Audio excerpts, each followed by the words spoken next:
Alhamdulillah. Alhamdulillah wa kafa wa salamun ala ibadihi alladhina istafa. Amma ba'd.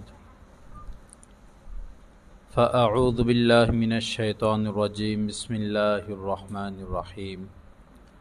Istaghfiru rabbakum thumma tubu ilayhi. عن عائشة رضي الله تعالى عنها قالت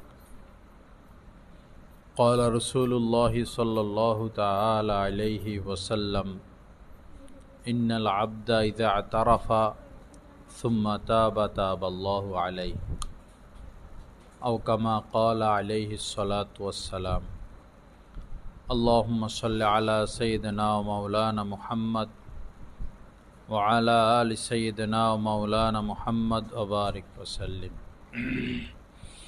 أستغفر الله الذي لا إله إلا هو الحي القيوم وأتوب إليه আল্লাহ পাক জাল্লা জালালুহু আমাদের সবাইকে মাফ করে দেন। আজকের এই মজলিসকে আল্লাহ পাক কবুল করেন। আমাদের সবাইকে আল্লাহ পাক জাল্লা জালালুহু হিদায়াতে কামেলা নসিব করে দেন। কোরআনে কারীমের মধ্যে আল্লাহ পাক জাল্লা জালালুহু আমাদেরকে উদ্দেশ্য করে বলতেছেন ইস্তাগফিরু রাব্বাকুম, তোমরা তোমাদের প্রভুর নিকট মাপ চাও, ক্ষমা চাও। সুম্মা তুবু ইলাইহি, এবং তার নিকট তওবা করো।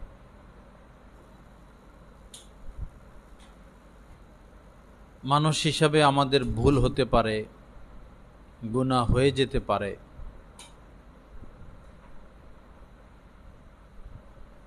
গুনাহ হয়ে যাওয়ার পর একজন মুসলমানের জন্য এটা উচিত নয় যে সে গুনাহের উপরে বহাল থাকবে।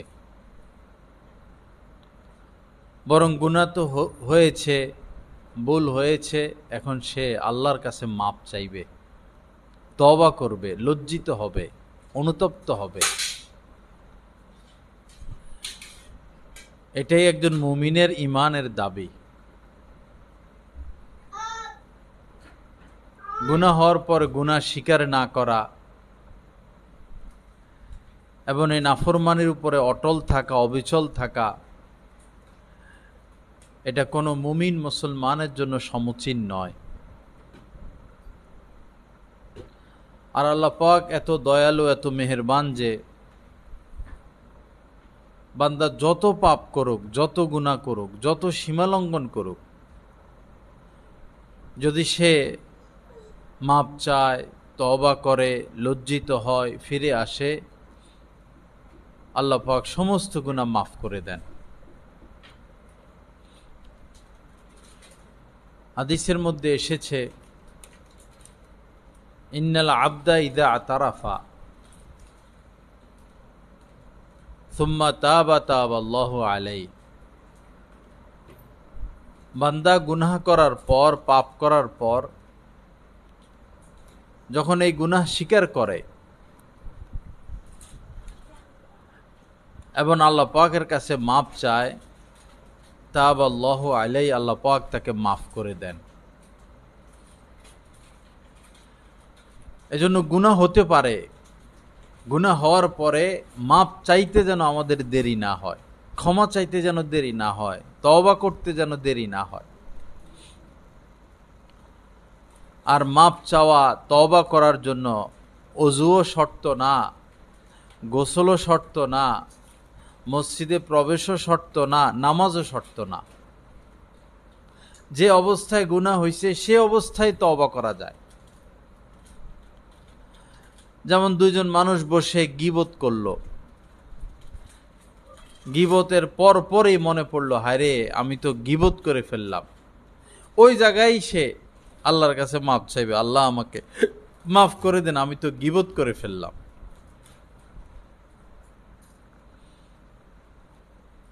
মিথ্যা বলে ফেললো, তো মনে পড়লো আমি তো মিথ্যা বললাম, সাথে সাথে আল্লাহ আমি তো মিথ্যা বলে ফেললাম, আপনি আমাকে মাফ করে দেন। আজীবন এই কথা মনে রাখবেন, যখনই গুনাহ হয় দেরি না করা, সাথে সাথে আল্লাহ পাকের সাথে সম্পর্ক কায়েম করা, মাফ চেয়ে নেওয়া। আমাদের দাদা শায়েখ শাহ হাকিম মোহাম্মদ আখতার সাহেব রহমতুল্লাহ আলাই বলতেন, গুনাহ করা তো অপরাধ, কিন্তু গুনাহ করে আল্লাহর কাছে মাপ না চাওয়া এটা আরো বড় অপরাধ। মাপ চাইতে দেরি না করা। এভাবে কোনো মানুষের সাথেও যদি সম্পর্ক নষ্ট হয়, মনোমালিন্য হয়, এটাকে তাজা না রাখা, দ্রুততর সমাধান করা। আপনার দ্বারা আপনার মা কষ্ট পাইল, দেরি না করা, কারণ মৃত্যু বলে কহে আসে না, হঠাৎই চলে আসে। মা কষ্ট পাইল, দেরি না করা, হাত ধরা, পা ধরা, কাকুতি মিনতি করা, অনুনয় বিনয় করা, মার থেকে মাফ নিয়ে নেওয়া।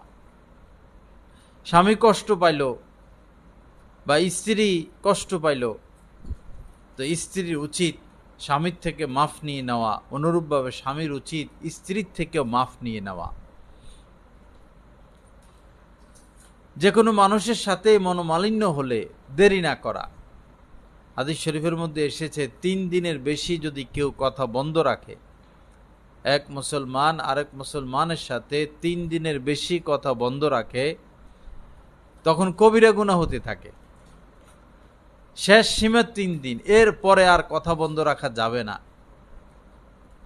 এখন এমনও হতে পারে যে সে আপনার সাথে কথা বলে না, কিন্তু আপনি আল্লাহকে ভয় পাচ্ছেন, 3 দিন হয়ে গেল, যদি এখন আমি কথা না বলি তা আমার তো কবিরা গুনাহ হবে, কিন্তু সে তো কথা বলে না। তখন আপনার দায়িত্ব যেটা, আপনি সেটা পুরা করবেন। তার সাথে দেখা হলে তাকে সালাম করবেন, কেমন আছেন, অন্তত এতটুকু বলবেন। সে কথা বলুক বা না বলুক তার ব্যাপার। আপনি দেখা হলে সাক্ষাৎ সালাম দিবেন, খোঁজ খবর নিবেন, পারলে তাকে কিছু হাদিয়া দিবেন, পারলে তার বন্ধু বান্ধবদের কাছে তার প্রশংসা করবেন। এইভাবে তার ভিতরে যে কষ্ট, এই কষ্ট আজ নয় কাল দূর হয়েই যাবে। আল্লাহ পাক আমাদেরকে তৌফিক দান করেন। আল্লাহ পাক আমাদেরকে গুনাহমুক্ত জিন্দেগি নসিব করেন। তো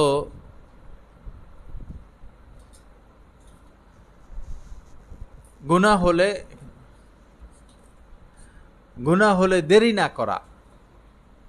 গুনাহ হতে পারে, গুনাহ হওয়া স্বাভাবিক, কিন্তু আল্লাহর রহমত থেকে নিরাশ না হওয়া। হাদিস শরীফের মধ্যে এসেছে, ইন্নাল মুমিনা ইযা আযনাবা কানাত নুকতাতুন সাউদা ফি কলবি। মুমিন যখন কোনো গুনাহ করে, অপরাধ করে, তো তার অন্তরে একটা কালো দাগ পড়ে। যদি সে তওবা করে তো তার সেই কালো দাগ দূর হয়ে যায়, মুছে যায়। আর যদি তওবা না করে তো কালো দাগ আরো বাড়তে থাকে, আরো বাড়তে থাকে, আরো বাড়তে থাকে। এক পর্যায়ে পুরোটা অন্তর কালো দাগে ভরপুর হয়ে যায়। তখন সে দিন থেকে বিমুখ হয়ে যায়, হেদায়েত থেকে বিমুখ হয়ে যায়, কোরআন হাদিস থেকে বিমুখ হয়ে যায়। আল্লাহ পাক আমাদেরকে হেফাজত করেন। আল্লাহ পাক আমাদেরকে গুনাহমুক্ত জিন্দেগি নসিব করেন। তো এই কথা সবসময় মনে রাখা, অপরাধ হইলেই সমাধান করে ফেলা। আল্লাহর সাথে অপরাধ হইছে সেটাও সমাধান করা, আবার বান্দার সাথে অপরাধ হইছে সেটাও সমাধান করা, ঝুলিয়ে না রাখা।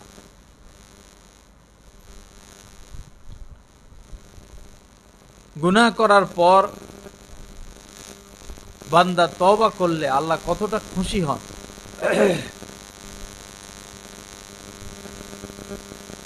এক হাদিসের মধ্যে সেটা বর্ণিত হয়েছে।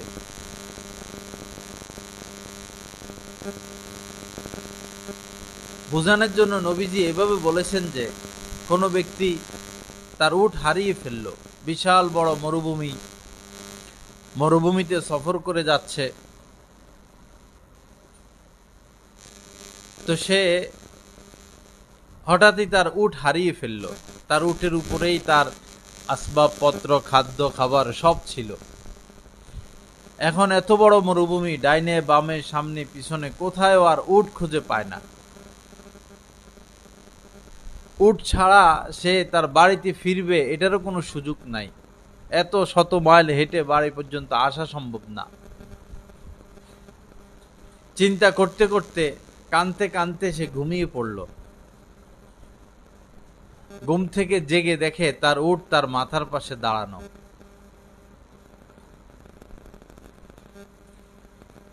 উটকে পেয়ে সে তো নতুন জীবন পাইল। এই উটকে পেয়ে সে যতটা খুশি হবে, বান্দা তার গুনাহ থেকে তওবা করলে আল্লাহ পাক ওই বান্দার প্রতি এর চেয়েও বেশি খুশি হয়ে যায়। এজন্য আমাদের গুনাহ অবস্থায় থাকার কোনো দরকার নাই। যেমন হাতে কালি লাগলো, মুখে কালি লাগলো, জামায় কালি লাগলো, এই কালি নিয়ে চলাফেরা করা তো অসুন্দর। মানুষের সামনে যাওয়া অসুন্দর, মজলিসে যাওয়া অসুন্দর।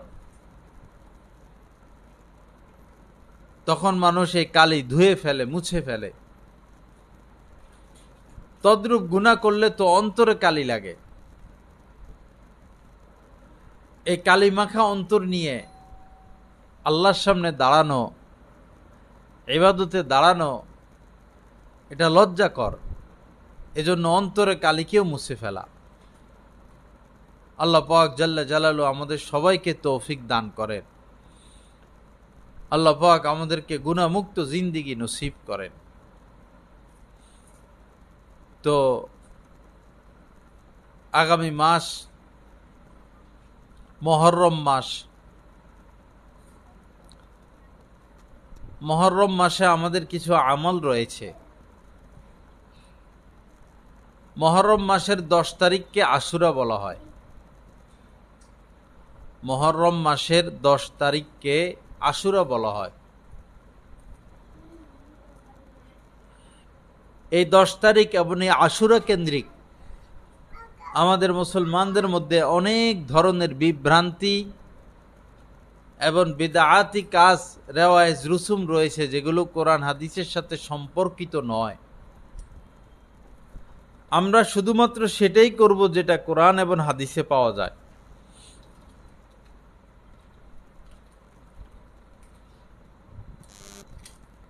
নবীজি যখন মক্কায় ছিলেন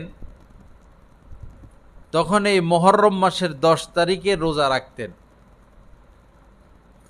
এবং এই রোজা তখন ফরজ ছিল।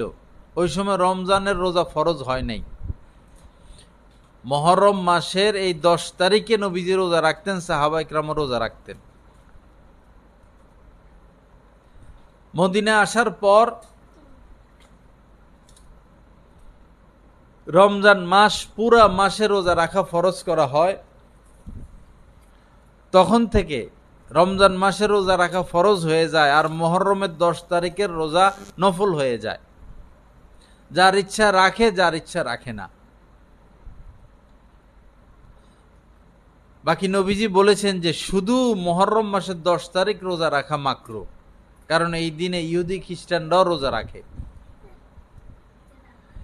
এই জন্য নবীজি বলেছেন হয় 9 তারিখ 10 তারিখ মিলাইয়া অথবা 10-11 তারিখ 2 দিন রোজা রাখা। আর হাদিস শরীফের মধ্যে এসেছে এই দিনে যদি কেউ একটা রোজা রাখে তো আল্লাহ পাক তার পূর্বের 1 বছরের সগীরা গুনাহ মাফ করে দিবেন। আমরা রোজা রাখবো। অন্যরা কে কি করে আমরা সেটা করব না, যেটা কোরআন হাদিসে আছে আমরা সেটাই করব। মুহররম মাসের এই 10 তারিখ পৃথিবীর শুরু থেকে ঐতিহাসিক একটা দিন। হযরত হুসাইন রাদিয়াল্লাহু তাআলা আনহু এই দিনে শহীদ হয়েছেন এই কারণে যে এই দিনের ফজিলত এমন না, এই দিনের ফজিলত আগ থেকেই।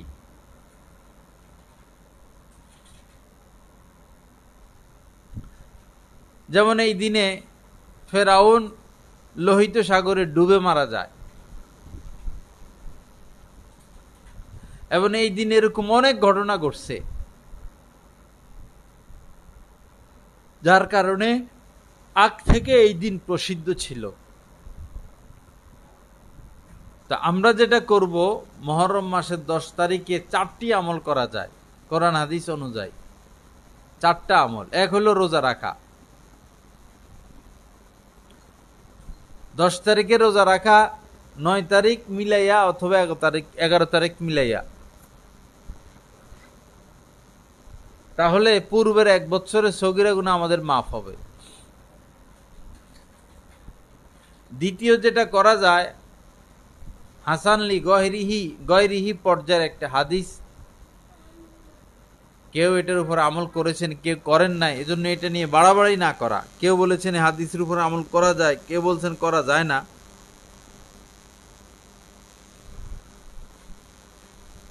অর্থাৎ মুহররম মাসের 10 তারিখে পরিবারের লোকদের জন্য ভালো খাবারের ব্যবস্থা করা, অন্য দিনের তুলনায় ভালো খাবার দাবারের ব্যবস্থা করা।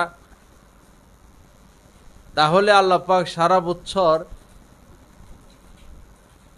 তাদেরকে ভালো খাবারের ব্যবস্থা করে দেন। আমরা এই আমল করতে পারি। আরেকটা হলো, এই দিনে ফেরাউন নীল দরিয়া ডুবে মারা যায়। এজন্য আমরা আল্লাহ পাকের দরবারে শুকরিয়া আদায় করতে পারি। ফেরাউন ডুবে মরল, বনি ইসরায়েল মুসলমানরা এই দিনে তার জুলুম অত্যাচার থেকে নাজাত পাইল। আরেকটা হলো, এই দিনে হযরত হুসাইন রাদিয়াল্লাহু তাআলা আনহু কারবালার ময়দানে নির্মমভাবে শহীদ হন। এজন্য এই দিনে এই কথা স্মরণ হলে ইন্না লিল্লাহি ওয়া ইন্না ইলাইহি রাজিউন বলা যায়। এবং ওই দিন যারা যারা শহীদ হয়েছে তাদের জন্য আল্লাহ পাকের কাছে মাগফিরাত কামনা করা এবং ইসালে সওয়াব করা। ইসালে সওয়াব যেমন আপনি ইয়াসিন সূরা পড়ে তাদের আমলনামায় সওয়াব পৌঁছাইতে পারেন, কোরআন তেলাওয়াত করে সওয়াব পৌঁছাইতে পারেন, দান সদকা করে সওয়াব পৌঁছাইতে পারেন। এই মোট 4টি আমল কোরআন হাদিস মোতাবেক পাওয়া যায়। এর বাহিরে মুহররম মাসে অনেক কিছু আমাদের সমাজের মানুষ করে যেটার সাথে কোরআন হাদিসের কোনো সম্পর্ক নাই। যেমন কেউ আছে গোশত খায় না, মুরগি খায় না, ডিম খায় না, যাদের প্রাণ আছে, যেগুলোর প্রাণ আছে এগুলা কিছু খায় না, মুরগি জবাই করে না, শুধু সবজি খায়। তো সবজিরও তো প্রাণ আছে। এরপরে অনেক আছে এই দিনগুলোতে বিয়ে শাদী এটা হারাম মনে করে, বিয়ে করেও না, বিয়ে দেয়ও না। নানান ধরনের কিছু সমাজের মধ্যে রচিত আছে, এগুলো আমরা শুনবো না। তাজিয়া বের করে, মিছিল বাইর করে, হাই হাসান হাই হুসাইন মাতাম করে, নিজেকে রক্তাক্ত করে। এগুলোর সাথে কোরআন হাদিসের কোনো সম্পর্ক নাই। তারাকতু ফীকুম আমরাইন লান তাদিল্লু মা তামাসসাকতুম বিহিমা কিতাবাল্লাহ ওয়া সুন্নাত রাসূলি। নবীজি বলেছেন যে তোমাদের কাছে 2টি জিনিস রেখে যাচ্ছি, যদি এই 2টি জিনিসকে তোমরা আঁকড়িয়ে ধরো তো কোনোদিন তোমরা গোমরা হবে না, পথহারা হবে না, জাহান্নামী হবে না। একটা হচ্ছে আল কোরআন, আর একটা হচ্ছে সুন্নাতু রাসূলিহি, রাসূলের সুন্নাত। আমাদের অনুসরণীয় অনুকরণীয় 2টি বিষয়। আল্লাহ পাক সবাইকে তৌফিক দান করেন। সিন্নি বানায়া খিচুড়ি বিলি করে, আরো অনেক কিছু হয় করে, এগুলো থেকে আমরা বিরত থাকব। এবং এই মুহররম মাসের প্রথম থেকে 10 দিন পর্যন্ত স্বাভাবিক, অন্যান্য মাস যেমন এই মাসে এমন স্বাভাবিক। এই মাসে এটা করা যাবে, সেটা করা যাবে না, সেটা করা যাবে, এটা করা যাবে না, এরকম কিছু নাই। অন্য মাসে যা করা যায় এ মাসে তাই করা যাবে, অন্য মাসে যেটা করা যায় না এই মাসে সেটা করা যাবে না। আল্লাহ পাক আমাদের সবাইকে তৌফিক দান করেন। আল্লাহ পাক আমাদেরকে হেদায়েত নসিব করেন। তো যাই হোক, যেটা বলতেছিলাম, বেশি বেশি আল্লাহ পাকের কাছে তওবা করা, মাপ চাওয়া। বেশি বেশি বেশি বেশি। বর্তমান সময়ে মানুষ বেশি অস্থির, বেশি পেরেশান। পেরেশানি বেশি হওয়ার কারণে মানুষের শান্তি নাই, ঘুম নাই, খাবার দাবার নাই, আরাম নাই, রাহাত নাই। ইবাদতে স্বাদ পায় না, মজা পায় না, তেলাওয়াতে স্বাদ পায় না, মজা পায় না, নামাজ পড়ে স্বাদ পায় না, তৃপ্তি পায় না।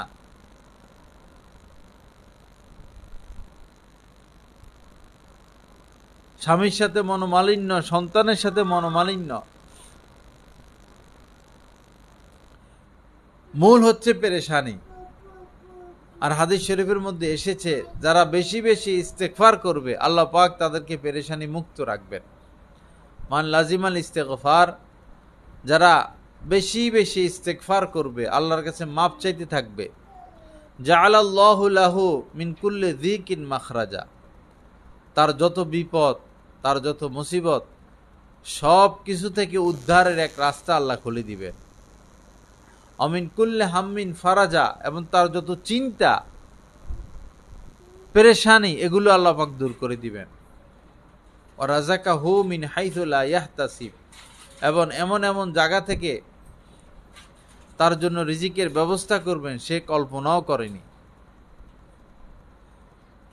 এজন্য আমরা সারা দিনই আল্লাহর কাছে ইস্তেগফার করতে থাকবো, তওবা করতে থাকবো।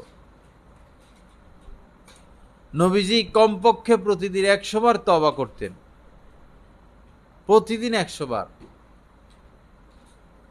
আতুবু ইলাইহি মিয়াতা মাররা, 100 বার নবীজি তওবা করতেন। অথচ তিনি নিষ্পাপ, তিনি জান্নাতে প্রবেশ না করলে কেউই জান্নাতে প্রবেশ করতে পারবে না। অথচ তিনি 100 বার তওবা করতেন উম্মতকে শিক্ষা দেওয়ার জন্য।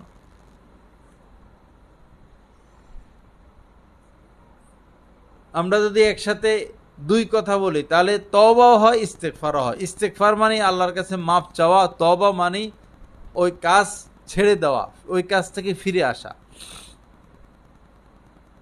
আস্তাগফিরুল্লাহ ওয়া আতুবু ইলাই, এভাবে যদি বলি তাহলে ইস্তেগফারও হবে, তওবাও হবে।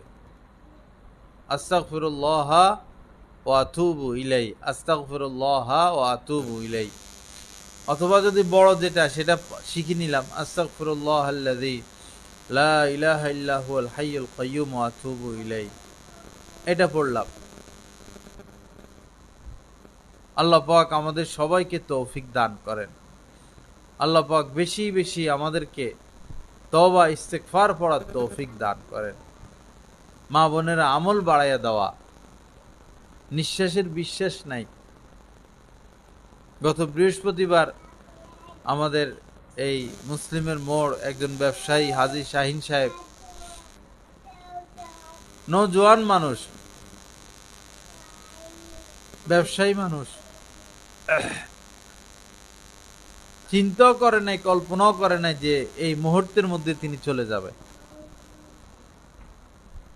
তো কতক্ষণ লাগলো? 11টার দিকে অ্যাক্সিডেন্ট হলেন, মারা গেলেন, আর 5টার পরে দাফন হয়ে গেলেন।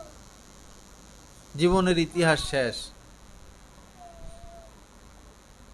আমার আপনার মৃত্যুটাও হঠাৎ চলে আসবে, বলে কই আসবে না। এই জন্য মৃত্যুর জন্য এক প্রস্তুতি রাখা, প্রস্তুত থাকা। আর প্রস্তুতির মধ্যে এও একটা যে আল্লাহর সাথে সুসম্পর্ক। আল্লাহ মাফ করে দেন। আওয়াজ যায় না? যাই দেখো তো, তার ছুটে গেছে।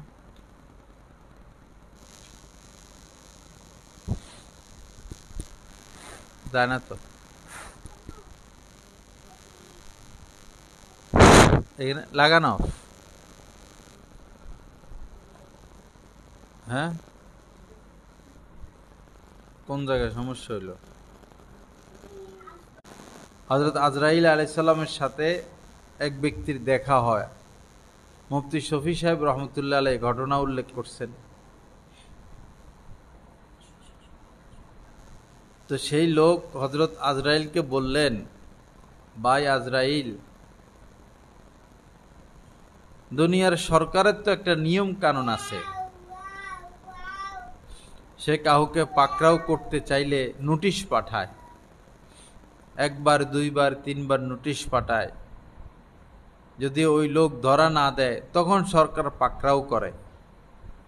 তোমার তো কোনো নিয়ম কানুন নাই, তুমি কোনো নোটিশ পাঠাও না, যারে মন চায় যখন মন চায় তুমি তার জান কবজ করে ফেলো। তো হযরত আজরাইল বললেন, দুনিয়ার সরকার তো একবার দুইবার তিনবার নোটিশ পাঠায়, অথচ আমি শত শতবার মানুষকে নোটিশ পাঠাই, কিন্তু মানুষ ওইদিকে ভ্রুক্ষেপই করে না।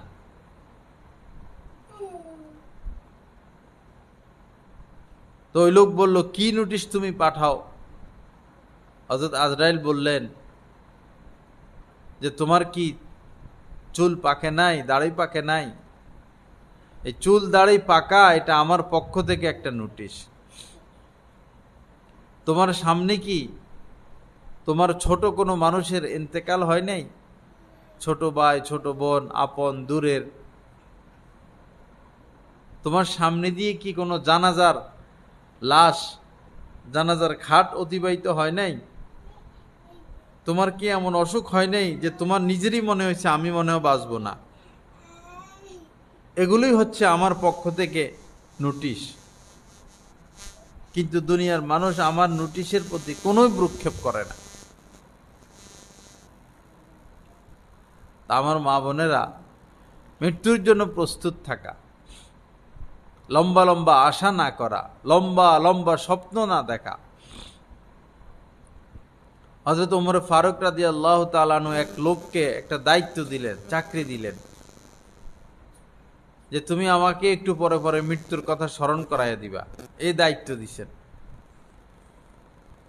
তো সেই লোক একটু পরে পরে হযরত ওমর রাদিয়াল্লাহু তাআলা আনহুকে মৃত্যুর কথা স্মরণ করাইয়া দেয়। তো একদিন হযরত ওমর ফারুক রাদিয়াল্লাহু তাআলা আনহু ওই লোককে বললেন, বাবা তোমার আর দায়িত্ব পালন করতে হবে না। কেন? বলল, দেখো না আমার চুল পাকা শুরু হয়েছে, আমার দাড়ি পাকা শুরু হয়েছে। এই যে আমার চুল পাকলো, দাড়ি পাকলো আমার চোখের সামনে। দাড়ি পাকা মানে কি? আমার সময় ঘনাইয়া গেছে, অতএব আমাকে আর মৃত্যুর কথা স্মরণ করাই দিতে হবে না, এই পাকা চুল পাকা দাড়ি আমাকে স্মরণ করাইতে থাকবে। নবীজি বলেছেন, দুনিয়ার স্বাদ বিনষ্টকারী মৃত্যুকে বেশি বেশি স্মরণ করো, বেশি বেশি স্মরণ করো। আজ আমরা মৃত্যুর স্মরণ থেকে গাফেল। আমাদেরকে মারা যেতে হবে, দুনিয়া ছাড়তে হবে, এই খবর আমাদের নাই। আল্লাহ আমাদেরকে মাফ করে দেন, আল্লাহ পাক আমাদের মনকে নরম করে দেন। একবার এরকম ঘটনা ঘটলো যে 20 তলা একটা বিল্ডিং তৈরি করা হলো। তা আজকে 20 তলার কাজ শেষ দিন, শেষ কাজ, সবাই খুশি। ছাদের উপরে যে আমরা শ্রমিকেরা, ইঞ্জিনিয়ার, কন্ট্রাক্টর, সবাই মালিক পক্ষ, আজকে 20 তলার কাজ শেষ, আনন্দ করতেছে। তো হঠাৎই ওই 20 তলা থেকে একজন লোক নিচে পড়ে গেল, একজন শ্রমিক। তো 20 তলা থেকে একজন মানুষ নিচে পড়লে তো কোনোভাবেই তার বাঁচার আশা করা যায় না। উপরের থেকে লোকজন তার লাশ নেওয়ার জন্য নিচে আসতেছে, যে আমাদেরই তো এক ভাই পড়ে গেল, কি করবে, কান্নাকাটি করলো। নিচে আসতেছে তার লাশ নেওয়ার জন্য, কয়েকতলা নিচে নামলো, পরে দেখলো যে সে উপরের দিকে উঠতেছে, যে 20 তলা থেকে পড়ে গেল সে উপরের দিকে উঠতেছে। কি ব্যাপার তুমি? বলল, ভাই আল্লাহর কুদরত। কি যে আমি নিচে কিছু বালু ছিল, বালুর উপরে যাই পড়ছি, আল্লাহর কি শুকর, আমার কিছুই হয় নাই। পরে সবাই ধরলো যে তুমি তো নতুন জীবন পাইলা। তুমি নতুন জীবন পাইলা, তো এখন আমাদেরকে মিষ্টি খাওয়াও। তো সে বলল, তো মিষ্টি তো খাওয়ানো দরকারই। সে মিষ্টি আনতে বাইর হইল। রাস্তার ওই পাড়েই মিষ্টি দোকান, মিষ্টি নিয়ে আসতে না হলে 10 মিনিট লাগবে, কিন্তু সে মিষ্টি আনতে গিয়ে আর আসে না। এদিকে সবাই বসা, মিষ্টি নিয়ে আসে না কেন, মিষ্টি নিয়ে আসে না কেন। পরে 2জন লোক পাঠাইলো যে গিয়া দেখো কি হয়েছে। 2জন লোক গিয়া মিষ্টি দোকানে খবর নিল যে এরকম কেউ মিষ্টি কিনতে আসে নাই।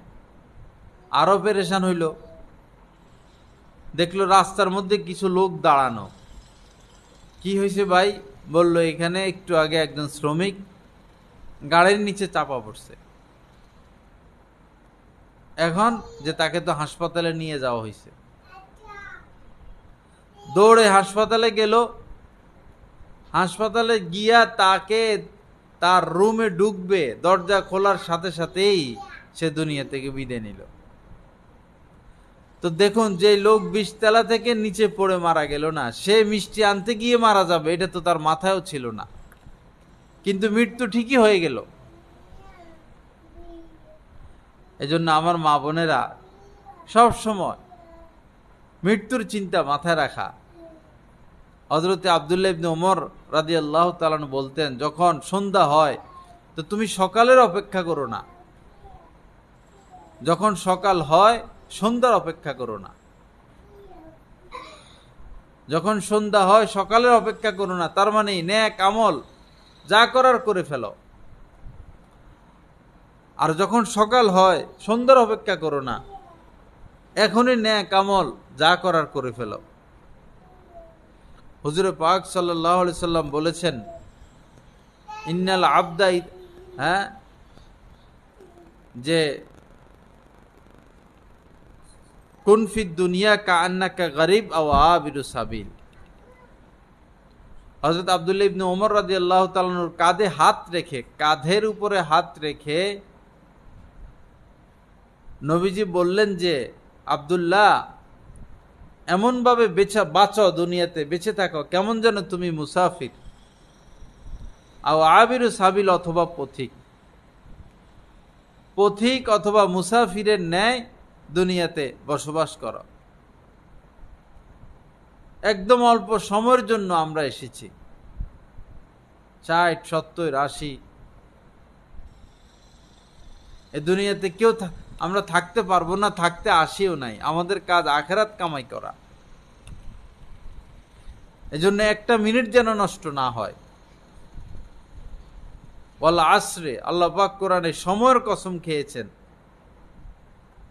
মানুষ তো ওই জিনিসের কসম খায় যেটা দামি, আল্লাহর কসম খায়। আল্লাহ সময়ের কসম খাচ্ছেন, তার মানে সময় কত দামি। অযথা গল্প স্বল্প লম্বা লম্বা সময় মোবাইলে কথা বলা, মোবাইলে এটা সেটা দেখে, টেলিভিশন দেখে সময় নষ্ট না করা।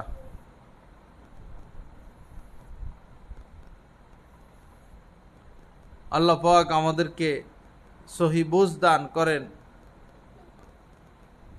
আল্লাহ পাক আমাদেরকে হেদায়েত দান করেন, আমিন। আল্লাহ পাক আমাদেরকে গুনাহমুক্ত জিন্দেগি নসিব করেন। তো মৃত্যুর প্রস্তুতি নিয়ে রাখা, বিশেষ করে যে সমস্ত রোজা ছুটে গেছে আদায় করা হয়নি, নামাজ ছুটে গেছে আদায় করা হয়নি, সেগুলো অবশ্যই আমাদেরকে আদায় করে দিতে হবে। এটা মাপ নাই।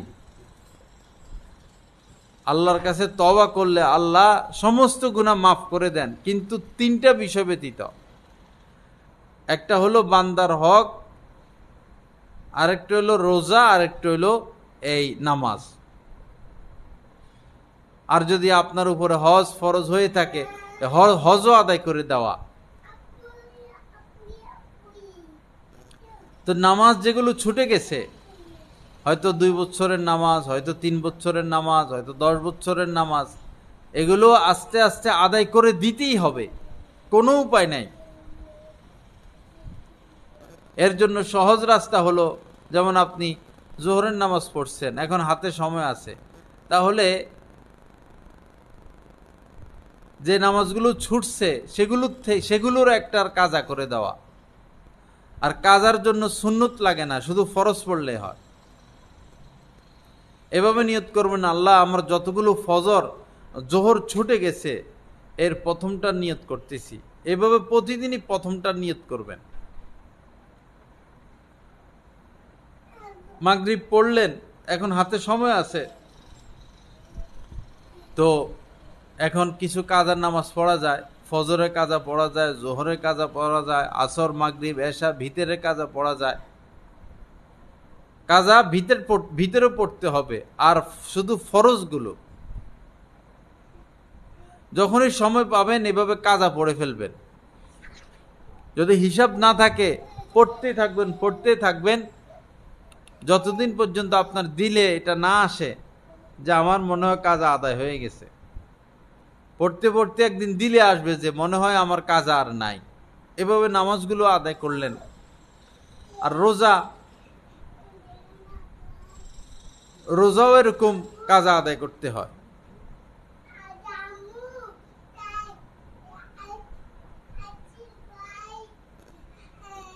সোমবার বৃহস্পতিবার নবীজি রোজা রাখতেন। আমরা যদি সপ্তাহে একটা রোজা রাখি, শুক্রবার রাখলাম বা সোমবার রাখলাম বা বৃহস্পতিবার রাখলাম কাজার নিয়তে, সপ্তাহে কমপক্ষে একটা রাখলে বছরে আপনার 52টা রোজা রাখা হবে।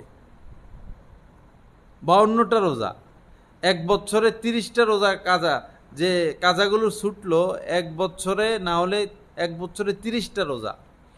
তা আপনি এক বছর একটা একটা করে রোজা রাখলে সপ্তাহে 1.5 বছরের রোজা পালন হয়েও আরো থাকবে।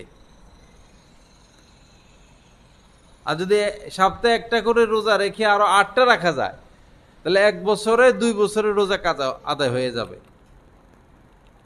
আল্লাহ আমাদেরকে কবুল করেন, আল্লাহ পাক তৌফিক দান করেন। তো আল্লাহ পাকের সাথে সুসম্পর্ক রাখা এবং বিদায়ের জন্য প্রস্তুত হয়ে থাকা।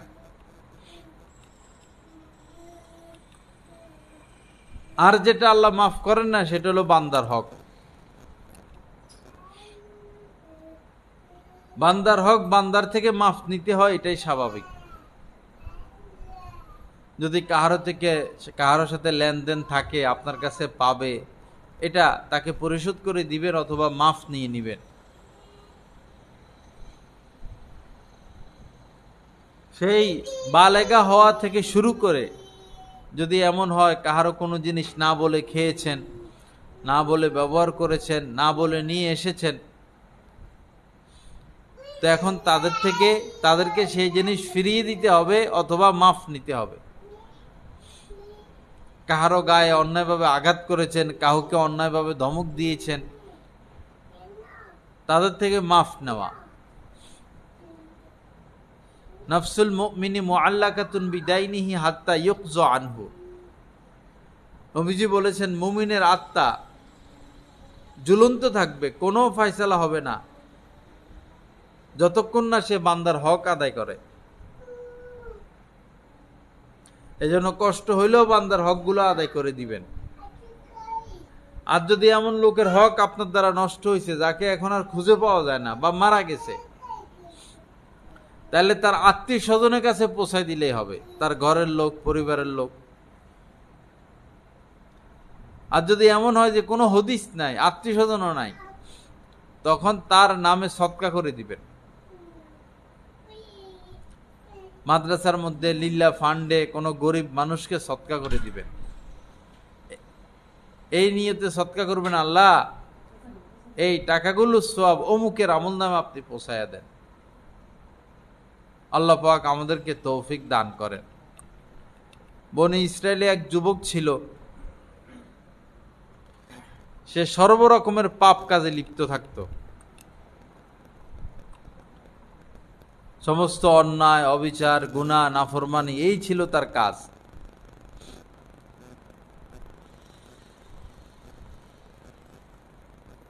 তা আল্লাহর ইচ্ছায় তার তওবা করার তৌফিক হয়, সে অপরাধ ছেড়ে দেয়, ইবাদত বন্দেগী শুরু করে।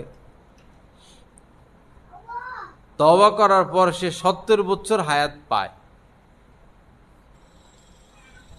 এই 70 বছর সে রাত্রিবেলা ঘুমায় নাই, ইবাদত বন্দেগী জিকির আজকার কান্নাকাটি, এবং 70 বছর সে দিনে হারাম দিনগুলো ব্যতীত সে রোজা রাখছে, কোনো ভালো খাদ্য খাবার খায় নাই, কোনো চাকরি বাকরি করে নাই, আয় রোজগার করে নাই, ইবাদত আর ইবাদত। পরে এই লোক মারা গেল। 1 বছর পর তার বন্ধু তাকে স্বপ্নে দেখলেন, জিজ্ঞেস করলেন, দোস্ত 70 বছর ইবাদত করছ, আল্লাহ পাক তোমাকে কি পুরস্কার দিলেন, কি আচরণ করলেন তোমার সাথে? যুবক বলল, আমি তো ধরা খেয়ে গেছি, আমি তো আটকা পড়ে গেছি, আমার কোনো ফয়সালা হচ্ছে না। কেন? যে আমি তো দাঁত খিলেল করেছি, এক লোকের দাঁত খিলেল করেছি, কিন্তু তার অনুমতি নেই। এই যে অনুমতি ছাড়া দাঁত খিলেল করেছি, এজন্য আমি আটকা, আমার ব্যাপারে কোনো ফয়সালা হচ্ছে না। তা আমার মা বোনেরা, সাবধান হওয়া। অনেক মহিলা এমন আছে, স্বামীর ঘরের জিনিসপত্র চুরি করে বাপের বাড়িতে নিয়ে যায়। আবার অনেক মহিলা এমন আছে, বাপের বাড়ির জিনিসপত্র স্বামীর বাড়িতে নিয়ে আসে চুরি করে। দোনোটাই অপরাধ, দোনোটাই নিষেধ। বাপের বাড়ির কোনো জিনিস স্বামীর বাড়িতে আনতে হলে মায়ের অনুমতি লাগবে, বাবার অনুমতি লাগবে, ভাইয়ের অনুমতি লাগবে, যারা মালিক তাদের অনুমতি লাগবে। আবার স্বামীর বাড়ির জিনিস বাপের বাড়িতে নিতে হলে অবশ্যই স্বামীর অনুমতি লাগবে। আর মালিক যদি শ্বশুর হয়, তাহলে শ্বশুরের অনুমতি লাগবে।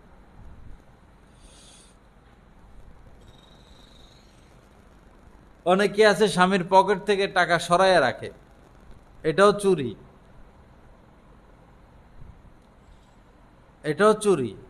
হোক সে স্বামী, তার পকেটে হাত দেওয়া যাবে না, তার টাকা নিতে হলে তার অনুমতি লাগবে।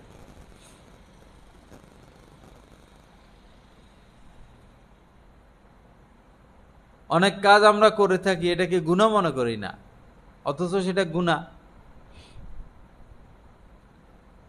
ভিক্ষুককে ভিক্ষা দিতে হলে স্বামীর অনুমতি নিয়ে রাখা, যে ভিক্ষুক আসবে তাদেরকে তো ভিক্ষা দিতে হবে, স্বামী আপনাকে অনুমতি দিয়ে রাখবে। স্বামীর অনুমতি ব্যতীত ঘর থেকে বের না হওয়া, এতে স্ত্রীর কল্যাণ। ঘর থেকে বের হতে স্বামীর অনুমতি নিতে হবে। মন চাইলো বাজারে চলে গেলাম, মন চাইলো ব্যাংকে চলে গেলাম, মন চাইলো আরেক বাসায় চলে গেলাম, না, স্বামীর অনুমতি নিতে হবে যে আমি তো অমুক বাসায় যাব, বা আমি একটু বাজারে যেতে চাই, আমি ডাক্তারের কাছে যাব। এর মধ্যে কল্যাণ, এর মধ্যে সফলতা, এর মধ্যে কামিয়াবি।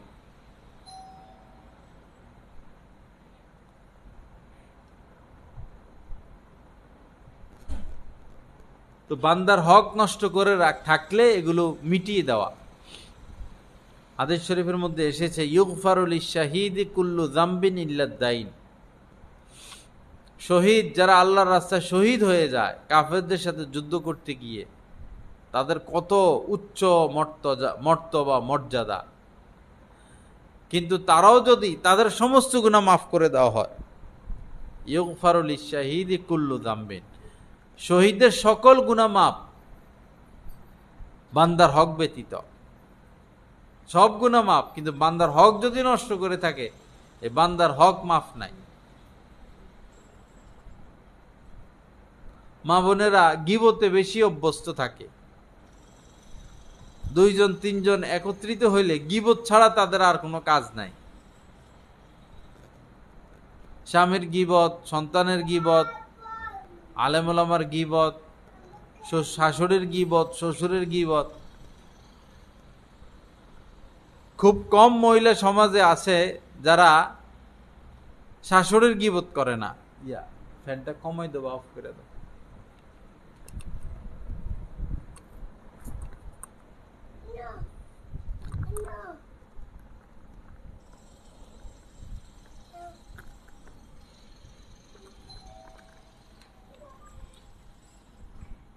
খুব কম মহিলা এমন আছে যারা স্বামীর শাশুড়ির গীবত করে না, শ্বশুরের গীবত করে না।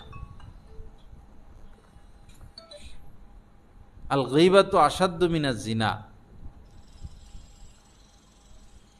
কারো গীবত করা এটা জিনার চেয়েও মারাত্মক। গীবতের ব্যাপারে আমাদের মা বোনদের উচিত সতর্ক হওয়া।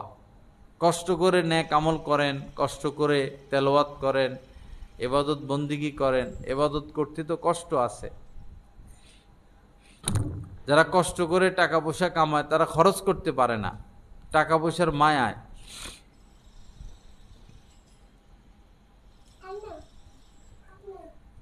অথচ কষ্ট করে নেক আমল করে, কিন্তু এই গীবত করে করে নেক আমলগুলোকে শেষ করে দেয়।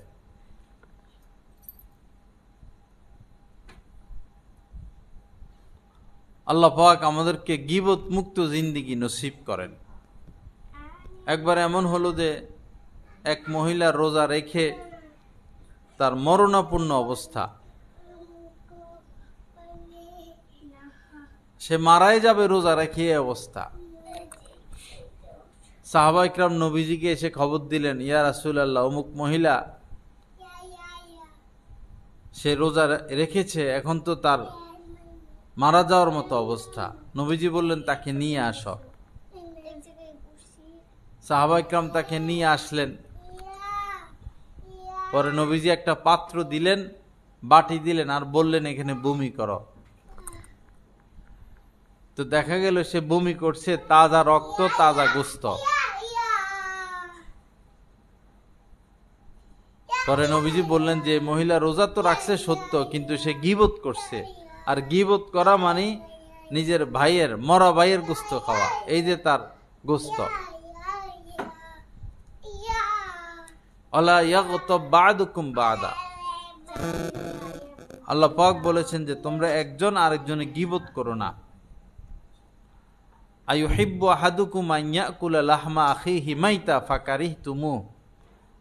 যে তোমরা কি এটা পছন্দ করো যে তোমরা তোমাদের ভাইয়ের গোস্ত খাবা? এটা তো তোমরা পছন্দ করো না। আল্লাহ আমাদেরকে মাফ করে দেন। আল্লাহ পাক আমাদেরকে আল্লাহর ভয় দান করেন। আল্লাহ পাক গীবত মুক্ত জিন্দেগি নসিব করেন। আরেকটা বিষয় হলো অপচয়। ইন্নাল মুবাযযিরিনা কানু ইখওয়ানাশ শায়াতিন। আল্লাহ পাক কোরআনে কারীমের মধ্যে বলেছেন, অপচয়কারীরা শয়তানের ভাই। এবং যারা অপচয় করে তাদেরকে আল্লাহ পাক পছন্দ করেন না। মা বোনদের খেয়াল রাখতে হবে অপচয় যেন না হয়। হাঁড়ি পাতিল ধোয়ার সময় অতিরিক্ত পানি যেন খরচ না হয়। গোসল করার সময়, জামা কাপড় ধোয়ার সময় পানি যতটুকু প্রয়োজন ততটুকু ব্যবহার করা।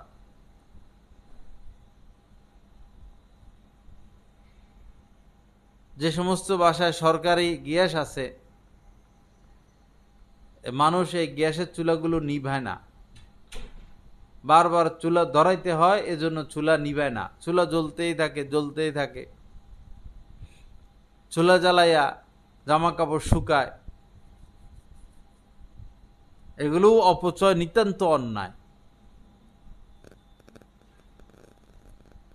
অপচয় মুক্ত আমাদের হতে হবে। বাচ্চাদেরকে খানা খাওয়ায়, ভাত পড়ে যায়, তরকারি পড়ে যায়, এগুলোর দিকে খেয়াল করা হয় না। বাচ্চারা কত ভাত নষ্ট করে।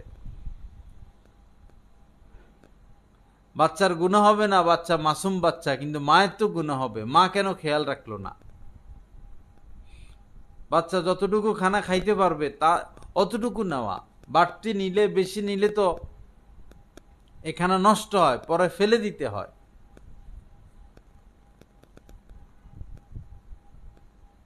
কোনোভাবে অপচয় করা যাবে না। এক এক মহিলার আলমারির খবর নিলে দেখা যাবে যে 10টা, 20টা, 30টা শাড়ি, 3 পিস উঠায় রাখছে। এতগুলো জামার কি প্রয়োজন? যে কয়টা জামা প্রয়োজন সেই কয়টা জামা বানাবেন।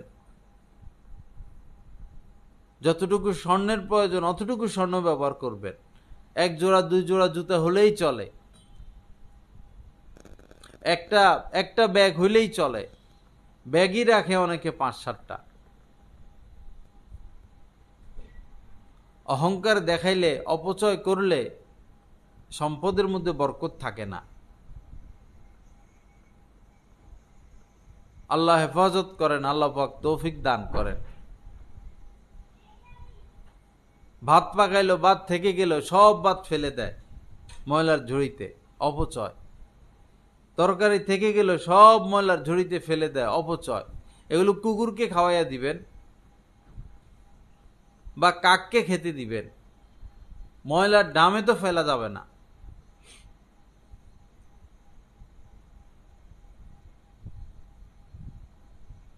গোসল করার সময়, বিশেষ করে গরমকালে, পানি ব্যবহার করতেই থাকে না।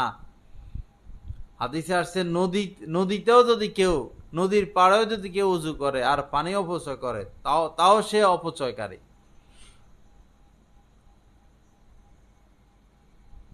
পানির অপচয়, খাদ্য খাবারের অপচয়, টাকা নষ্ট করা, সময় নষ্ট করা,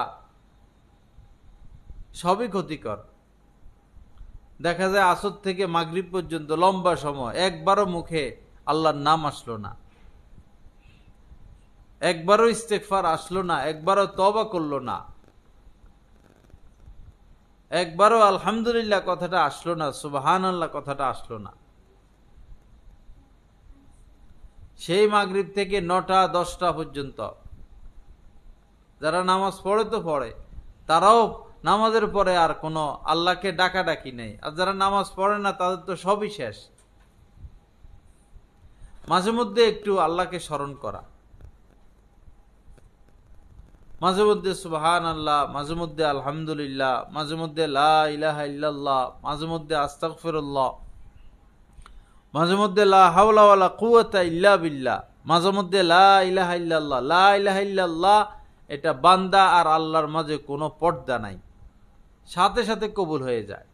লা ইলাহা ইল্লাল্লাহ, দুই জিনিসের কোনো পর্দা নাই, পিতার দোয়া এবং লা ইলাহা ইল্লাল্লাহ। পিতার দোয়াও বাধা ছাড়া, পর্দা ছাড়া আল্লাহর দরবারে পৌঁছায়, আল্লাহ কবুল করেন। লা ইলাহা ইল্লাল্লাহরও কোনো পর্দা নাই, সোজা আল্লাহ পর্যন্ত পৌঁছে যায়। একদম বসে না থেকে মাঝে মধ্যে আল্লাহকে ডাকা, দুরূদ শরীফ পড়া, ইস্তেগফার করা, যা কামাই করার এখনই কামাই করতে হবে। শেষ নিঃশ্বাস ত্যাগের পরে আর সওয়াব কামানোর কোনো ব্যবস্থা নাই, এখনই যা অর্জন করার করতে হবে। আল্লাহ পাক আমাদেরকে মাফ করে দেন, আল্লাহ পাক আমাদেরকে গুনাহ মুক্ত জিন্দেগি নসিব করেন, আল্লাহ পাক সময়ের অপচয় থেকে আমাদেরকে হেফাজত করেন। সবাই নামাজ পড়ার জন্য আলাদা একটা জায়নামাজ, একটা পোশাক বানায় নেবেন, ঢিলা ঢালা, ফুল হাতা, পাঞ্জাবের মতো কলার, একটা হিজাব, এরকম পোশাক পরে নামাজ পড়াবো। অনেক মহিলা এমনভাবে নামাজ পড়ে, নামাজই হয় না। এরকম চুল খোলা থাকে, পিঠ দেখা যায়, এরকম হাফ হাতা ব্লাউজ পরে, সতর খুলে থাকলে তো নামাজ হয় না। সতর ডেকে নামাজ পড়া, শুধু মুখ, চেহারাটা খোলা থাকবে, হাতের তালু, পায়ের তালু, আর সব ঢাকা নামাজের মধ্যে, এবং রুকু সেজদায় যেন কোনো অঙ্গ দেখা না যায়, এরকম পোশাক পরা। শাড়ি না পরে 3 পিস পরার চেষ্টা করা, জামা পরার চেষ্টা করা। শাড়ি মূলত এটা হিন্দুদের পোশাক, শাড়ি পরা জায়েজ, তবে যেন শরীর দেখা না যায় এরকম ব্লাউজ পরা, এবং এত পাতলা শাড়ি না পরা। অনেক পাতলা শাড়ি এখন বাজারে বের হয়েছে, যেটা শরীর দেখা যায়, এরকম শাড়ি পরা বৈধ না। এবং ব্লাউজ ফুল হাতা হওয়া চাই, সম্ভব হলে ব্লাউজ পাঞ্জাবের মতো গলা, কলার দেওয়া, তখন একদম নিরাপদ।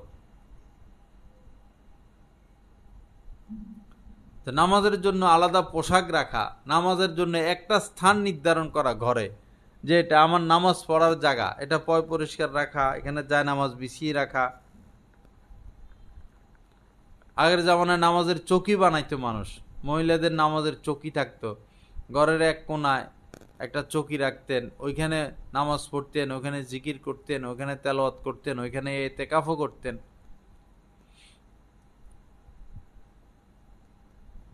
আল্লাহকে ভুলে গেলে আল্লাহও ভুলে যাবে। অলা তাকুনু কাল্লাযীনা নাসুল্লাহা, আল্লাহ পাক বলেন ওই ব্যক্তিদের মতো হইও না যারা আল্লাহকে ভুলে গেছে। আল্লাহকে না ভুলা, আল্লাহ আমাকে দেখতেছেন, আল্লাহ আমার সাথে আছেন। অহুয়া মাআকুম আইনামা কুনতুম, তোমরা যেখানেই থাকো না কেন আল্লাহ তোমাদের সাথে আছেন। এটা ভুলেই যাবে না যে আল্লাহ আমার সাথে আছেন, আল্লাহ আমাকে দেখতেছেন। একটু পরে পরে আল্লাহ আমার সাথে আছেন, আল্লাহ আমাকে দেখতেছেন, মনে মনে এ কথা স্মরণে আনা, আল্লাহ আমার সাথে আছেন, আল্লাহ আমাকে দেখতেছেন। আল্লাহর সাথে সম্পর্ক বাড়ানো, আল্লাহ ছাড়া আপন কেউ নাই। আর যত সম্পর্ক সব স্বার্থ কেন্দ্রিক। আল্লাহর সাথে গভীর সম্পর্ক, পারলে শেষ রাত্রে উঠা, অজু করা, মেসওয়াক করা, কান্নাকাটি করা। মা বোনদেরকে মেসওয়াক করতেই দেখা যায় না, খুব কম মা বোনেরা মেসওয়াক করে। ব্রাশ করবেন ভালো কথা, কিন্তু অজুর সময় তো মেসওয়াক করবেন। মেসওয়াকের দ্বারা নূর আসে, বরকত আসে, মৃত্যুর সময় কালেমা নসিব হয়। আর সেওয়াকু মাথরাতুন লিল ফাম ও মারদাতুন লির রব, নবীজি বলেছেন মেসওয়াক করা মুখের পবিত্রতা এবং আল্লাহ সন্তুষ্টির কারণ।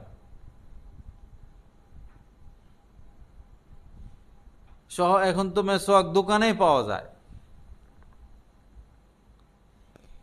অবশ্যই মেসওয়াক ব্যবহার করবেন। আর খুশবু ব্যবহার করলে পুরুষরা এমন খুশবু ব্যবহার করবে যেটার এই ঘ্রাণ ছড়ায়, আর মহিলারা এমন খুশবু ব্যবহার করবে যেটার রং ছড়ায়। অফ করে দেন।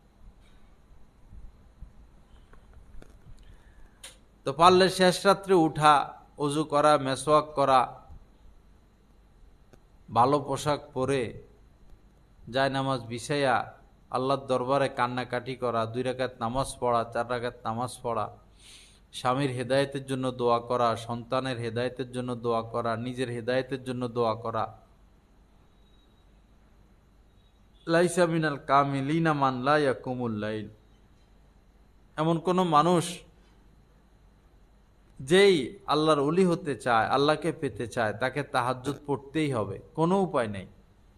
তাহাজ্জুদ পড়া ব্যতীত কেউ আল্লাহর ওলি হতে পারে না। আশরাফু উম্মতি হামালাতুল কোরআন ও কিয়ামুল লাইল, নবীজি বলেছেন আমার উম্মতের মধ্যে শ্রেষ্ঠতম, সবচেয়ে শ্রেষ্ঠ হচ্ছে যারা কোরআন বহন করে, অর্থাৎ হাফেজ আলেম, এবং যারা তাহাজ্জুদের নামাজ পড়ে। শারাফুল মুমিনি কিয়ামুল লাইল, অন্য হাদিসে আসছে একজন মুমিনের সম্মান, মর্যাদা, ভদ্রতা হচ্ছে এই তাহাজ্জুদের নামাজের মধ্যে। এজন্য সবাই চেষ্টা করবেন শেষ রাত্রে উঠার।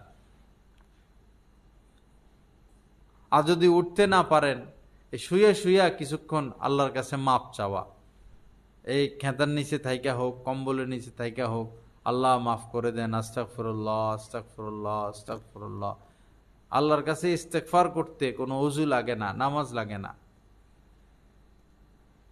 আর আরেকটা সহজ পদ্ধতি হলো তাহাজ্জুদের, যে ভিতর পড়ার আগে 2-4 রাকাত তাহাজ্জুদের নামাজ পড়ে নেওয়া ভিতরের নিয়তে। এশার 4 রাকাত ফরজ, 2 রাকাত সুন্নত আদায় করলেই তাহাজ্জুদের ওয়াক্ত শুরু হয়ে যায়। তো ভিতর পড়ার আগে 2-4 রাকাত তাহাজ্জুদ পড়ে নেওয়া, এরপরে লম্বা মুনাজাত যেন লম্বা হয়, সেজদাগুলো যেন লম্বা হয়, বিশেষ করে নফল নামাজের সেজদা। আম্মা জান আয়েশা সিদ্দিকা রাদিয়াল্লাহু তাআলা আনহা বলেছেন যে নবীজির এক এক সেজদা এত লম্বা হইতো যে তোমরা 50 আয়াত তেলাওয়াত করে ফেলতে পারবা। এরপরে নবীজি সেজদা শেষ হইতো না, এত লম্বা লম্বা সেজদা।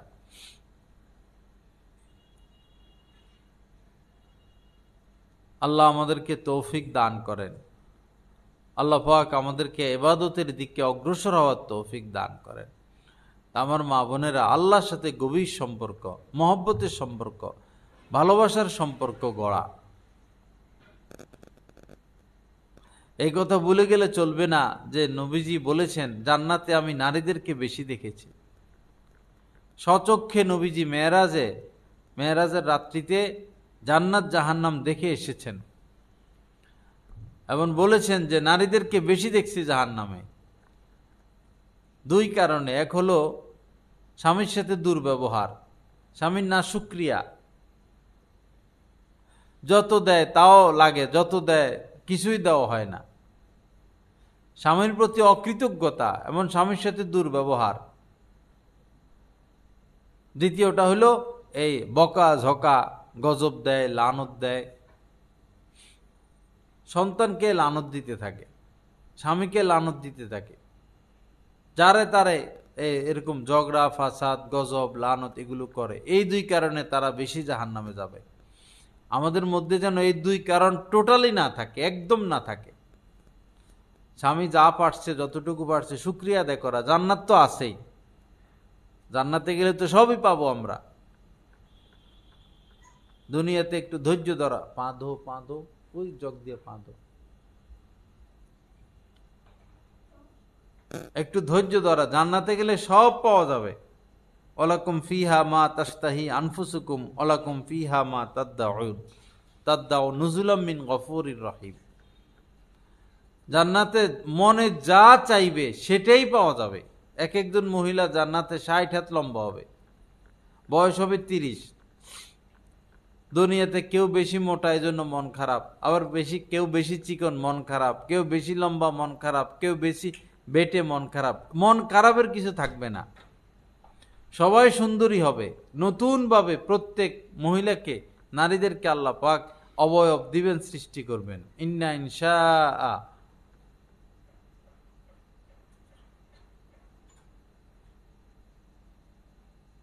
ইন্না আনশানাহুন্না ইনশাআ, নতুন ভাবে আল্লাহ পাক সৌন্দর্য দিবেন। মনের সকল কষ্ট জান্নাতে দূর করে দিবেন এবং সকল আশা আল্লাহ পুরো করে দিবেন, সেটার নাম জান্নাত। কিন্তু দুনিয়াতে কাহারই কোনোদিন মনের সকল আশা পুরো হবে না, পুরো হওয়া সম্ভব না। আল্লাহ পাক আমাদেরকে মাফ করে দেন, আল্লাহ পাক আমাদের গুনাহগুলোকে মাফ করেন, আমাদের মনটাকে নরম করেন। বেশি আওয়াজে কথা না বলা, নারীদের গলার আওয়াজ এটা পর্দা, আপনার আওয়াজ যেন পরপুরুষ না শুনে।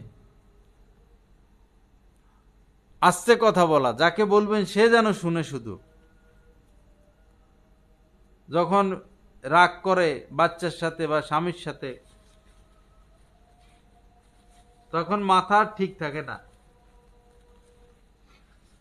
রাস্তা পর্যন্ত আওয়াজ চলে যায়, পাশের বাসা পর্যন্ত আওয়াজ চলে যায়। এরকম না করা, আওয়াজ ক্ষীণ করা।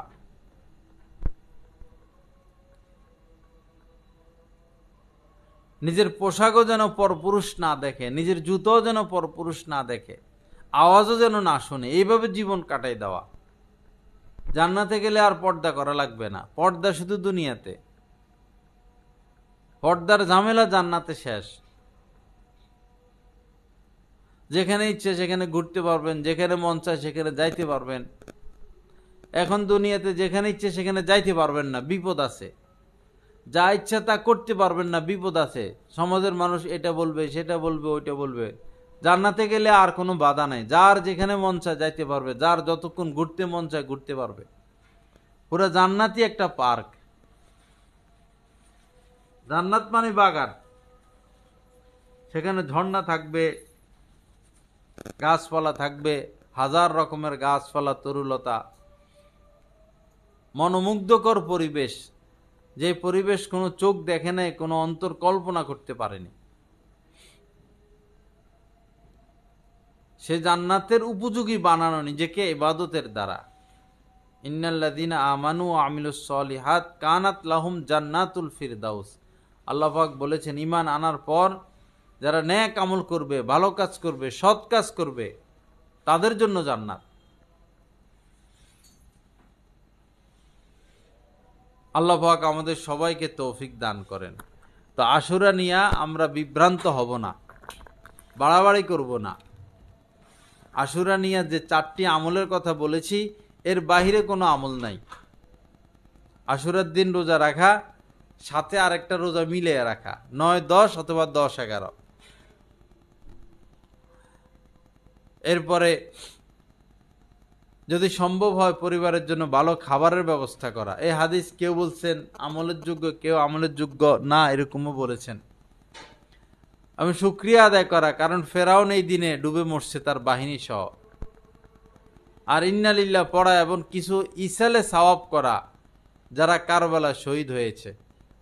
হযরত হোসেন রাদিয়াল্লাহু তাআলা আনহুর আগে, নবীজির জামানা থেকে, আরো আগ থেকে এই আশুরার এই দিন প্রসিদ্ধ। এই নয় যে হযরত হুসাইন এই দিনে শহীদ হয়েছেন এই কারণে এই দিন প্রসিদ্ধ, এরকম না, এটা আগ থেকেই প্রসিদ্ধ। আল্লাহ পাক আমাদেরকে মাফ করে দেন, আল্লাহ পাক সহি বুঝ দান করেন, আল্লাহ পাক আমাদের সবাইকে আল্লাহওয়ালা হওয়ার তৌফিক দান করেন। বেশি বেশি আল্লাহর কাছে মাফ চাওয়া, আল্লাহর দিকে রুজু হওয়া, আল্লাহকে আপন বানানো, লম্বা লম্বা দোয়া মুনাজাত, লম্বা লম্বা দোয়া মুনাজাত। আর যদি তাহাজ্জুদ পড়ার তৌফিক না হয়, শোয়ার আগে কিছুক্ষণ ইস্তেগফার করা, চোখের উপরে, কাঠের উপরে বৈশা লাইট অফ করে যে আস্তাগফিরুল্লাহ আস্তাগফিরুল্লাহ আস্তাগফিরুল্লাহ, আল্লাহর কাছে মাপ চাওয়া। বসে না পারলে শুয়ে হইল মাপ চাওয়া। শুয়ে কেউ যদি 3 বার আস্তাগফিরুল্লাহ আল্লাযী লা ইলাহা ইল্লা হুয়াল হাইয়ুল কাইয়্যুম ওয়া আতুবু ইলাইহি, এই দোয়া শোয়ার পরে কেউ যদি, ঘুমের আগে কেউ যদি 3 বার পড়ে, পৃথিবীতে যতগুলো গাছ, এই গাছে যতগুলো পাতা, এতগুলো গুনাহ যদি কারো হয় আল্লাহ মাফ করে দিবেন। বিশাল বড় মরুভূমি, এই মরুভূমিতে যতগুলো বালু, কাহারও গুনাহ যদি এত হয় তারপরও আল্লাহ গুনাহ মাফ করে দিবেন। শোয়ার আগে 3 বার পড়লে হবে আস্তাগফিরুল্লাহ আল্লাযী লা ইলাহা ইল্লা হুয়াল হাইয়ুল কাইয়্যুম ওয়া আতুবু ইলাইহি। সমস্ত গুনাহ মাফ হয়ে যাবে, বাকি বান্দার হক এবং নামাজ রোজার কাজা আদায় করা। লা ইলাহা ইল্লাল্লাহ। আল্লাহ পাক আমাদের সবাইকে মাফ করে দেন। এবং নবীজি বলেছেন জান্নাতে যাওয়ার সহজ একটা রাস্তা আছে, শর্টকাট পথ, জান্নাতে যাওয়ার শর্ট পথ। সেটা হলো 5 ওয়াক্ত নামাজের পরে 10 বার সুবহানাল্লাহ, 10 বার আলহামদুলিল্লাহ, 10 বার আল্লাহু আকবার, 5 ওয়াক্ত নামাজের পর। আর শোয়ার আগে 33 বার সুবহানাল্লাহ, 33 বার আলহামদুলিল্লাহ, 34 বার আল্লাহু আকবার। নবীজি নিজে বলেছেন এই আমল এত সোজা, এরপরে এই আমলের দিকে মানুষের খেয়াল নাই। জান্নাতে যাওয়ার একদম সহজ আমল, এই আমলটা আমরা করব। আল্লাহ আমাদের সবাইকে তৌফিক দান করেন। আল্লাহ পাক আমাদের ইসলাহ নসিব করেন, গুনাহ মুক্ত করেন। এই মজলিসকে আল্লাহ পাক কবুল করেন। ওয়া আখিরু দাওয়ানা আলহামদুলিল্লাহি রাব্বিল আলামিন ওয়া সাল্লাল্লাহু আলা নবিয়িল কারীম। আগামী মঙ্গলবার হযরত ওয়ালা দামাত বারাকাতুহুমের প্রতিটি বয়ান পাচ্ছেন নেটের মাধ্যমে, টেলিগ্রামের মাধ্যমে। প্রথমত গুগল প্লে স্টোর থেকে টেলিগ্রাম অ্যাপসটি ডাউনলোড করতে হবে। তারপর টেলিগ্রাম অ্যাপসে প্রবেশ করে নিজের মোবাইল নাম্বার এবং একটি ভেরিফিকেশন কোড প্রদানের মাধ্যমে অ্যাকাউন্ট খুলতে হবে। অ্যাকাউন্ট খোলার পর ডান পাশে উপরে একটি সার্চ আইকন থাকবে, ওইখানে বাংলায় লিখতে হবে বয়ানে মাওলানা জহিরুল ইসলাম সাহেব, অথবা ইংরেজিতে @বয়ানবিডি। তারপর চ্যানেলে প্রবেশ। পরবর্তী কাজ হলো নিচে জয়েন আইকন থাকবে, ওইখানে ক্লিক করা। জয়েন হয়ে যাওয়ার পর পূর্ববর্তী আপলোডকৃত সকল বয়ান আপনারা পেয়ে যাবেন খুব সহজে। আলহামদুলিল্লাহ, প্রতি ইংরেজি মাসের শেষ শুক্রবার কমলপুর মাদ্রাসা মসজিদে মাসিক ইজতেমা অনুষ্ঠিত হয়। উক্ত মজলিসে অংশগ্রহণ করার জন্য সকলের প্রতি দীনী দাওয়াত রইল।